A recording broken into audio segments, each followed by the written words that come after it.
नमस्कार, शाम के 7 बजने को है। शंखनाद में आप सभी का स्वागत है। आपके साथ मैं हूं चित्रा त्रिपाठी। बेरोजगारी बढ़ रही है चूंकि जनसंख्या ज्यादा है, सहूलियतें बढ़ रही हैं चूंकि जनसंख्या ज्यादा है, लेकिन जनसंख्या को लेकर बवाल इसलिए भी ज्यादा है क्योंकि उत्तर प्रदेश में इलेक्शन है और जनसंख्या के मुद्दे पर पार्टी के नेताओं की ओर से जिस तरह की बयानबाजी सामने आ रही है, यकीनन उसने बहुत सारे सवालों को जन्म दे दिया है। इन सब के बीच आपको बताते चले, मौजूदा वक्त में जिस तरह की पॉलिटिक्स जारी है उसके बीच नेताओं की ओर से आखिर दूसरे धर्म को आड़ बनाकर, दूसरी जातियों को आड़ बनाकर, मजहब को आड़ बनाकर जनसंख्या पर अलग अलग बयान क्यों दिए जा रहे हैं। और इससे भी बड़ा सवाल यह है कि अब मौजूदा वक्त में जनसंख्या बढ़ाने की कवायद क्यों चल पड़ी है। इसको बताती हुई हमारी ये रिपोर्ट देखिए।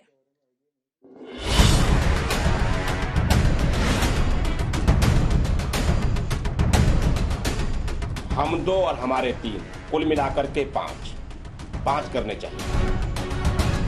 बच्चे पैदा तो पहले से ही वो कर रहे हैं, उनको रोक कौन रहा है?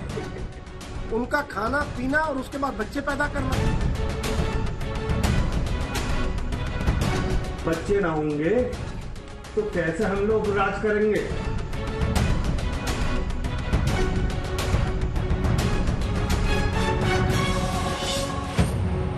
तो भाड़ में जाए महंगाई, भाड़ में जाए बेरोजगारी, भाड़ में जाए बिजली, पानी, किसानी, सड़क, स्वास्थ्य, शिक्षा कोई मुद्दा ही नहीं है। मुद्दा तो ये है कि सारी समस्याओं को भूल जाओ, बच्चे पैदा करने पर ध्यान लगाओ। बच्चे पैदा तो पहले से ही वो कर रहे हैं, उनको रोक कौन रहा है? उनका खाना पीना और उसके बाद बच्चे पैदा करना। उनकी सोच नहीं है कि हमारे बच्चे की अच्छी जगह पढ़े, उनकी सोच नहीं कि हमारे बच्चे तरक्की करें, उनकी सोच नहीं है कि हमारी बच्चियां बेहतर किसी जगह पे। मतलब मंत्री जी की डाह जरी जा रही है कि मुसलमान खाता है और बच्चे पैदा करता है। मंत्री जी बहुत परेशान है इस बात से, इतना ज्यादा कि सुलग जा रहे हैं। मगर मंत्री बलदेव सिंह की परेशानी का 100% इलाज इधर है। आपका ध्यान किधर है? हम 2 और हमारे 3 कुल मिलाकर के 5 करने चाहिए। किन्हें करने चाहिए? सभी को, देश को अन्य बूढ़ा हो जाएगा देश। सुनील भराला भी मंत्री हैं और देश के बूढ़े हो जाने की चिंता में जहांपनाह का चेहरा जुगनू हुआ जा रहा है। परिवार नियोजन के प्रचार में इंदिरा गांधी ने नारा दिया था कि हम 2 हमारे 2। भराला विकासशील देश के मंत्री हैं, सो एक कदम आगे निकल के कह रहे हैं कि हम 2 हमारे 3, टोटल 5। हम 2 और हमारे 3 कुल मिलाकर के 5 करने चाहिए। किन्हें करने चाहिए? सभी को, देश को अन्य बूढ़ा हो जाएगा देश। वो जाहिल है, अनपढ़ है, आंखों की कमजोरी कम है और ऊपर वाले ने, खुदा ने उनसे सोचने समझने का सलीका छीन लिया है, इसलिए वो इस तरह के अनाप शनाप बक रहे हैं। इनको ये पढ़ना चाहिए कि मोदी सरकार ने सुप्रीम कोर्ट में खुद जाकर कहा कि हम 2 चाइल्ड नॉर्म के खिलाफ हैं। जाइए मोदी से कहिए क्यों कहा सुप्रीम कोर्ट को। मंत्री जी परिवार नियोजन नहीं, परिवार में संख्या के योजन पर बात कर रहे हैं। लेकिन ये कोई अकेले थोड़ी ना है जो बड़ा परिवार खुशियां अपार का नारा लिए बैठे हैं। ओवैसी वाले नेता को नहीं सुना तो क्या खाक सुना? हमारे इस्लाम में लोगों ने कि बच्चे पैदा मत करो, मतलब लोगों ने कि बच्चे पैदा मत करो, 1 बच्चा 2 बच्चे।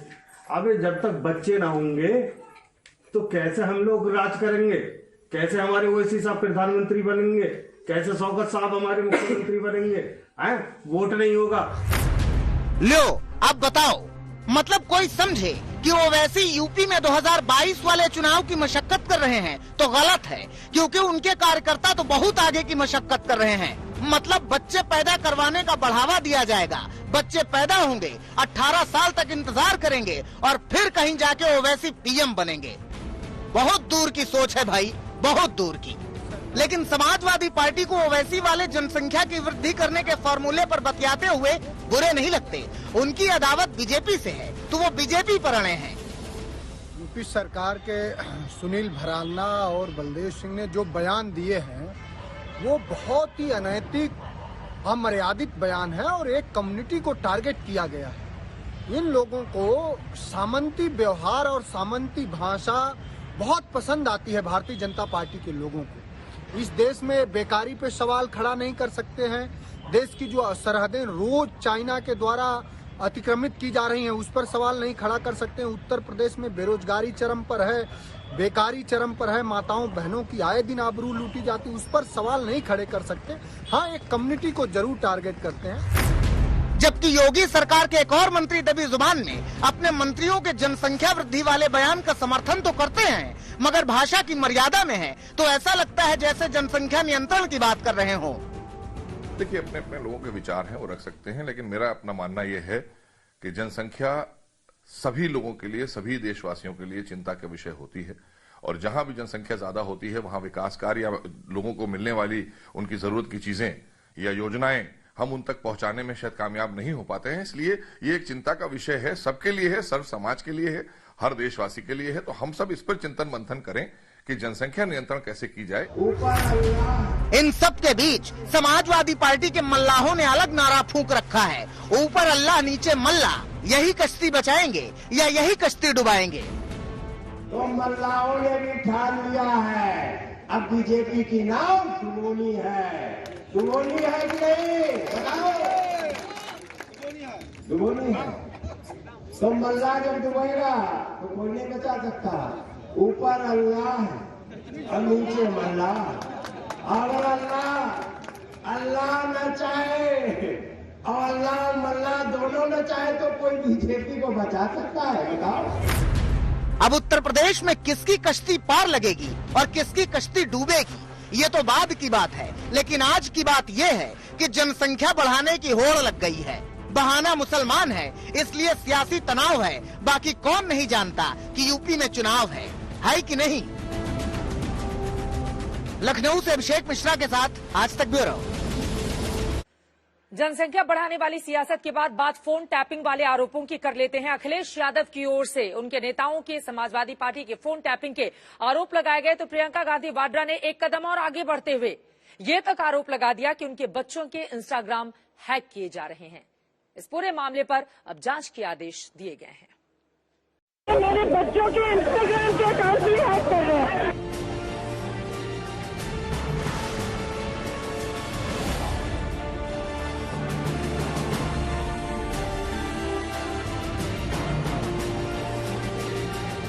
पेगासस कांड ने जहां संसद का मॉनसून सत्र नहीं चलने दिया, तो वहीं यूपी की सियासत में भी जासूसी कांड नए अवतार में एंट्री ले चुका है। प्रियंका गांधी वाड्रा ने मोदी सरकार पर अपने बच्चों के इंस्टाग्राम अकाउंट हैक करने का आरोप लगाया है। फोन टैपिंग छोड़िए, मेरे बच्चों के इंस्टाग्राम के अकाउंट भी हैक कर रहे हैं। तो सरकार के पास और कुछ काम नहीं है क्या? सरकार के पास और कुछ काम नहीं है, बताइए। प्रियंका के इन आरोपों के बाद आईटी मंत्रालय एक्शन में आ गया है। सूत्रों की माने तो आईटी मंत्रालय ने स्वतः संज्ञान लेते हुए मामले की जांच कराने का फैसला किया है। एमईटी की Indian computer emergency response team CERT इन इसकी जांच करेगी। सूत्रों के मुताबिक इस संबंध में जांच टीम प्रियंका गांधी वाड्रा से जानकारी हासिल करने के लिए सवाल जवाब कर सकती है। वहीं प्रियंका के बच्चों का गैजेट, पासवर्ड जैसी चीजों की जानकारी भी हासिल कर सकती है, ताकि हैक करने की वजहों का पता लगाया जा सके। इतना ही नहीं, इंस्टाग्राम से भी हैकिंग को लेकर सवाल जवाब किए जा सकते हैं और पूरे मामले की जानकारी मांगी जा सकती है। मसलन प्रियंका गांधी के बच्चों का इंस्टाग्राम कब हैक हुआ? प्रियंका गांधी के बच्चों के इंस्टाग्राम हैक होने की जानकारी क्या इंस्टाग्राम को दी गई? बच्चों के इंस्टाग्राम किसने हैक किए? क्या कोई आपत्तिजनक या बेजा पोस्ट बच्चों के इंस्टाग्राम अकाउंट से किया गया? इंस्टाग्राम हैंडल को वापस हासिल करने में कितना समय लगा? सियासी मौसम में हर एक एक्शन मुद्दा बन जाता है, हर कार्रवाई कटघरे में खड़ी होती है। विपक्ष अब पूरी तरह से सरकार पर हमलावर है। That whenever there are allegations like this about particularly prominent public personalities and their families being targeted, the police must investigate and must come up with a reasonable conclusion. सरकार के पास, मोदी सरकार हो, उत्तर प्रदेश सरकार हो, उनके पास केवल पुलिस और पैसा बचा है और जनता को दबाने का प्रयास, छिपाने का प्रयास, गुमराह करने का प्रयास इसके अलावा कुछ नहीं है। सरकार वो सरकार है जो गुजरात के हर निवासी के साथ टैपिंग करती है। इनको सर्वेलेंस स्टेट बनाने की बहुत उनको मजा आता है। ये लोग बिग बॉस के फैंस हैं, जहां पे पूरे देश को ही बिग बॉस का स्टेज बना डाला है और उनपे जासूसी करते हैं। तो इसके ऊपर आवाज उठाई है, अच्छी बात है, और खास करके विपक्ष ने उठाई है। तो उम्मीद करते हैं कि कुछ इस इन्वेस्टिगेशन के माध्यम से आएगा और देश के सामने इनकी सच्चाई आएगी। इससे पहले समाजवादी पार्टी लगातार उत्तर प्रदेश में सरकार पर फोन टैपिंग का आरोप लगा रही थी। इस सियासत को प्रियंका के आरोपों ने नई हवा दे दी है। वहीं बीजेपी इसे सिर्फ सियासी हथकंडा बता रही है। भारतीय जनता पार्टी पर पहली बार सवाल नहीं खड़े हुए हैं कि लोगों के फोन सुने जा रहे हैं या फोन टेपिंग की जा रही है। ये अधिकारी ही बता रहे हैं कि मुख्यमंत्री जी के इशारे पर फोन टेप होकर के सुने जा रहे हैं। विपक्ष के लोगों की फोन टेपिंग हो रही है और मुख्यमंत्री खुद उसके लिए जिम्मेदार हैं, क्योंकि वो अधिकारियों से जानकारी हासिल करना चाहते हैं कि आखिरकार विपक्ष की रणनीति क्या है। लोग हैं तो कहीं ना कहीं हार की खींच है, अभी परेशानी है इस बात की, क्योंकि हमेशा अभी हारेंगे तो फिर ईवीएम पर रोएंगे थोड़े दिन के बाद में। अभी ईडी पर रो रहे हैं, अभी फोन टैपिंग की बात कर रहे हैं, क्योंकि ये लोग कराते थे, और जब हार जाएंगे तो सब मिलकर फिर अभी ईवीएम पर ठीकरा फोड़ेंगे। उधर छापों के बीच दिल्ली में भी फोन टैपिंग की गूंज सुनाई दे रही है, जहां सरकार के हर एक्शन पर विपक्ष का रिएक्शन तैयार है। वो पूरा पेगासस का मामला था, वो इंटरनेशनल मामला था, किसी और देश में हिंदुस्तान का डेटा रखा गया था, उसकी चर्चा नहीं होने दी। तो ये पूरा लोकतंत्र पर आक्रमण हो रहा है।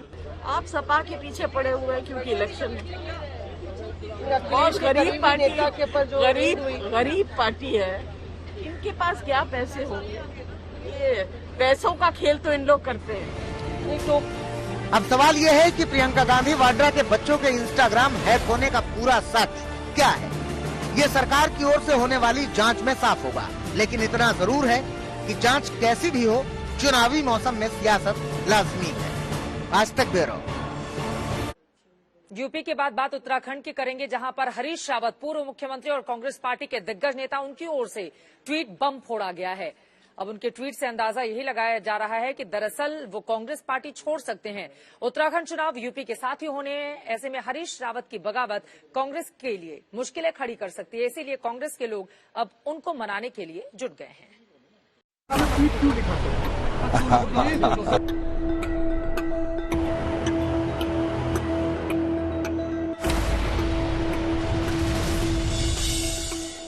जिन हरीश रावत को पंजाब और राजस्थान में कांग्रेस में सुलह कराने की जिम्मेदारी सौंपी गई थी, जिन हरीश रावत के चेहरे पर कांग्रेस उत्तराखंड के सियासी मैदान पर है, आज वही हरीश रावत खुद बगावती नजर आ रहे हैं। ट्वीट के जरिए बहुत कुछ कहना चाह रहे हैं। है ना अजीब सी बात, चुनाव रूपी समुद्र को तैरना है।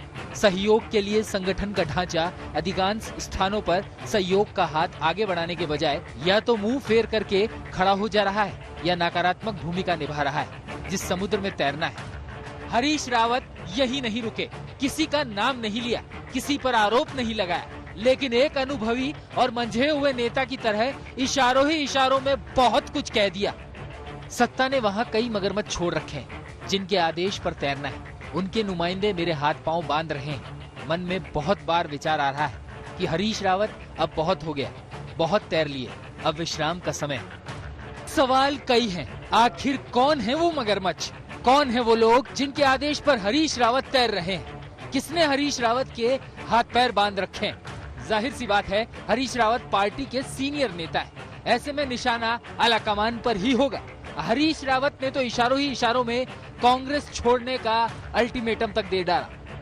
फिर चुपके से मन के एक कोने से आवाज उठ रही है, ना दैन्यम ना पलायनम, बड़ी उपापोह की स्थिति में हूँ। नया वर्ष शायद रास्ता दिखा दे। मुझे विश्वास है कि भगवान केदारनाथ जी इस स्थिति में मेरा मार्गदर्शन करेंगे। अब सवाल खड़ा होता है कि हरीश रावत के इस ट्वीट के क्या क्या मायने निकाले जाएं। हरीश रावत से जब इस पर सवाल किया गया तो हंसते हुए उन्होंने पार्टी छोड़ने के सस्पेंस को और गहरा कर दिया। बस 2 लाख सर 2 सर देखिए सर, जनता हमेशा आपको सामने से देखना चाहती है सर, पीठ नहीं। सर हेलो सर समय आएगा तो आपको बताएंगे। सर कुछ शेयर नहीं करेंगे तो किसको करेंगे? लेकिन सर आपको क्या लगता है ऐसी मजबूरी क्यों आनी पड़ी सर? जब आप नहीं करेंगे तो किसको शेयर करेंगे? इतनी मजबूरी क्या हुई सर आज है सर? मगर आपको बुलाएंगे, आपसे शेयर करेंगे सर। दो तो आप इस समय आने ही। हरीश रावत ने उत्तराखंड की सियासत पर ट्वीट बम फोड़ा तो बीजेपी को भी कांग्रेस पर हमला करने का मौका मिल गया। देखिए, उनके पास कोई मुद्दा नहीं है, वो मुद्दा विहीन हो चुके हैं। जो मामला 21 वर्षों में सुलझा नहीं, उलझा रहा, आज हमारी दोनों सरकारों ने उसको सुलझाने का काम किया है। मैं माननीय योगी आदित्यनाथ जी का धन्यवाद करना चाहता हूँ कि उन्होंने इस मुद्दे पर बहुत दरियादिली दिखाई है, बहुत आगे बढ़कर। उन्होंने पहले दिन ही इस पर जो है सारे निर्णय हो गए थे, हम लोगों ने जब बैठक की थी, और उसके बाद उनकी कैबिनेट ने भी उसको पूरी तरह से स्वीकृति प्रदान कर दी है और ये प्रक्रिया हमारी चल रही है। जल्दी इसका समाधान हो जाएगा। अच्छी बात है, हरीश रावत जी को प्रसन्न होना चाहिए, लेकिन चूंकि उनके पास कोई मुद्दा नहीं है, विपक्ष में, तो कुछ तो बोलेंगे। बार बार सीनियर लीडर्स का अपमान करना, चाहे वो सीताराम केसरी हो, नरसिम्हा राव हो, चाहे वो हाल ही में कैप्टन अमरिंदर सिंह हो या अब हरीश रावत हो, ये चरित्र बन चुका है, ये डीएनए बन चुका है गांधी परिवार और उनके दरबारियों का। क्योंकि गांधी परिवार किसी और नेता को, चाहे वो उनके करीब ही क्यों ना हो, उनको बर्दाश्त नहीं कर सकता। चुनाव सिर पर है। पंजाब में कांग्रेस बगावत के बीच सत्ता बचाने के लिए संघर्ष कर रही है। ऐसे में उत्तराखंड से आए हरीश रावत की इस ट्वीट ने कांग्रेस पार्टी की टेंशन बढ़ा दी है। आज तक ब्यूरो। और इस वक्त एक बड़ी खबर आ रही है, सीधे उसका हम लोग करेंगे। 5 जनवरी को यानी कि नए साल के पहले हफ्ते में ही हरीश रावत कोई बड़ा ऐलान कर सकते हैं। यकीनन कांग्रेस पार्टी में अब इस सवाल को लेकर बहुत सारे मतभेद सामने आ गए हैं कि हरीश रावत क्या पार्टी छोड़ सकते हैं। जी हाँ, राजनीति से संन्यास का ऐलान कर सकते हैं, इस तरह की जानकारी मिली है। टिकट बंटवारे को लेकर वो नाराज बताए जा रहे हैं। सीएम के चेहरे को लेकर दबाव बनाने की भी उनकी ओर से कोशिश मानी जा रही है। हरीश रावत को फिलहाल मनाने में कांग्रेस पार्टी जुटी हुई है। सुप्रिया भारद्वाज मेरी सहयोगी इस वक्त हमारे साथ जुड़ चुकी हैं। सुप्रिया, हरीश रावत क्या संन्यास का ऐलान कर सकते हैं, वो भी तब जब उत्तराखंड के चुनाव सिर पर हैं? वो पूर्व मुख्यमंत्री रहे हैं उत्तराखंड के। क्या वजह है कि हरीश रावत अब अपने संन्यास के बारे में सोच रहे हैं? चित्रा, 2 खबरें निकल कर आ रही हैं। एक खबर तो जो हरीश रावत के कैंप से है, जहां पर वो कह रहे हैं कि अगर जो है उनकी मांगे नहीं मानी जाती हैं तो फिर वो 5 जनवरी को एक बड़ा ऐलान कर सकते हैं देहरादून के अंदर। उससे पहले जो है ये भी खबर छनकर आ रही है कि हरीश रावत शायद संन्यास भी ले सकते, जो उन्होंने अपने ट्वीट में भी लिखा है कि नया साल ही नया राह दिखाएगा और मन में बहुत ओहा-पोह है कि घर बैठ जाऊं कि क्या करूं, उसके ऊपर है। और दूसरा जो खबर छन के आ रही है वो कांग्रेस के एआईसीसी के जो अधिकारी हैं उनके यहाँ से आ रही है। वहां से जो खबर आई वो ये कि कुछ नहीं, ये सिर्फ एक प्रेशर टैक्टिक है, क्योंकि कल एक स्क्रीनिंग कमेटी की मीटिंग हुई थी देहरादून में, जहां पर बहुत सारे ऐसे पुराने नेता हैं जो कि काफी करीबी माने जाते हैं हरीश रावत का, उनको टिकट नहीं शायद मिल रही है, जिसके चलते खबर ये भी आ रही है कि सबसे बड़ा जो मुद्दा उभर रहा है, जो सभी पक्षों से अगर बात की जाए तो ये है कि उत्तराखंड का जो कांग्रेस का मुख्यमंत्री का चेहरा कौन होगा। और उसी पर कहा यह जा रहा है कि हरीश रावत प्रेशर टैक्टिक करे कि उनका नाम जो है वो अनाउंस किया जाए पहले ही। तो ये पूरी की पूरी जो कवायद है ये अगले 24 घंटे में किस तरह से आगे सामने आती है वो देखना होगा।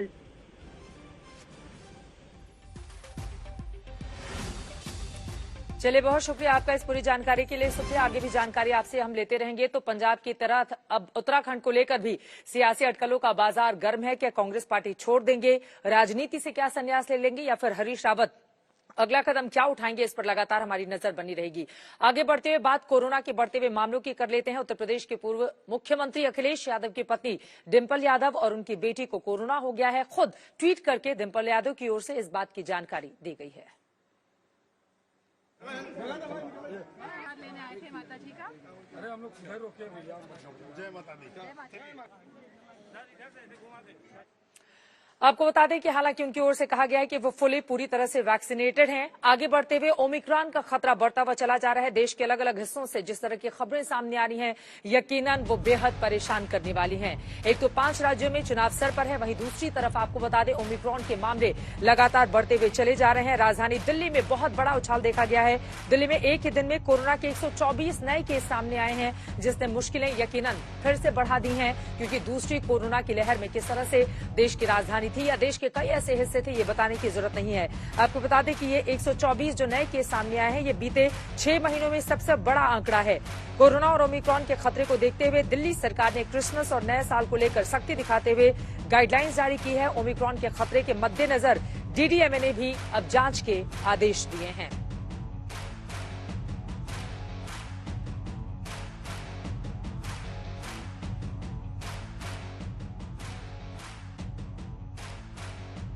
और वहीं मुंबई से भी बड़ी खबर है। आपको बता दें, मुंबई में कोरोना के आज 490 नए मामले दर्ज किए गए हैं। मुंबई में 490 नए मामले कोरोना के दर्ज किए गए हैं। कल 327 लोग कोरोना से संक्रमित हुए थे। यानी कि राजधानी दिल्ली हो, मायानगरी मुंबई हो, हर जगह ओमिक्रॉन का खतरा बढ़ता हुआ चला जा रहा है। और ये बड़ा उछाल, बड़ी खबर जो मुंबई से सामने आई है, जहां पर आज कोरोना के 490 नए मामले सामने आए हैं, वहीं कल 327 लोग कोरोना से संक्रमित हुए थे। यकीनन जांच अगर ज्यादा होती है तो हो सकता है अब इससे बड़ा भी आंकड़ा हो सकता है, और ये आंकड़ा यकीनन परेशान करने वाला है।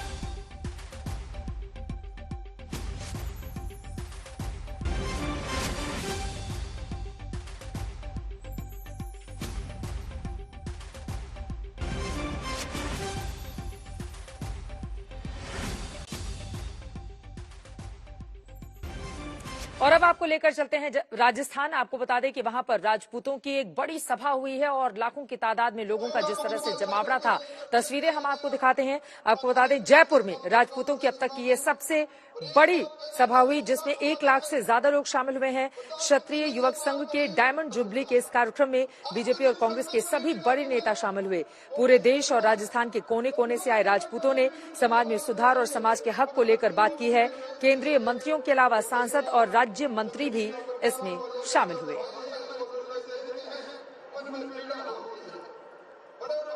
ये है अपना राजपूताना नाद, जिसे तलवारों पे इसने अपना जीवन काटा, बरछी तीर कटारों पे। राजपूतों का ये महासमागम आप देख सकते हैं, दूर दूर तक जहां तक नजरें जा रही हैं, क्षत्राणियां हैं और राजपूत हैं, बुजुर्ग हैं, युवा हैं, पूरे देश से यूं तो आए हुए हैं, लेकिन राजस्थान के कोने कोने से राजपूत यहाँ पर भवानी निकेतन में जुटे हुए हैं।